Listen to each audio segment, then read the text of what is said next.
তো দেখো, চলে এলাম আজকে শুক্তো দিয়ে খাবো বলে। আর এখানে একটা মজার ঘটনা ঘটেছে। সকালে আজকে শুক্তো হয়েছিল, লাউ চিংড়িও ছিল। তো হওয়ার সাথে সাথে আমি গিন্নিকে বললাম দিয়ে দাও। ভাই, এটা তো সবারই খুবই প্রিয় খাবার, আমারও তাই। তো চলো খাওয়া যাক। নাটা ফাটা দিয়ে হয়েছে, রাঙা আলু, বেশ জমিয়ে খাবো। বা বা বাবা, বেশ লাগলো, বেশ লাগলো, ভালো হয়েছে গো, খুব ভালো হয়েছে খেতে। এইবারে দেখো আর একটা আইটেম চলে আসবে এক্ষুনি।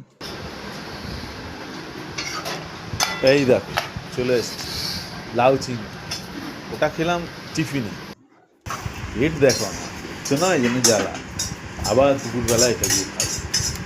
এখানেও কিন্তু বেশ গরম গরম ভাত, আর লাউ চিংড়িটা তো গরম রয়েছেই। চিংড়িগুলো একটু ছোটো ছোটো বা মানে, কিন্তু খেতে হয়েছিল খাসা। বন্ধুরা, তোমাদের কোনটা ভালো লাগে, লাউ চিংড়ি শুক্তো?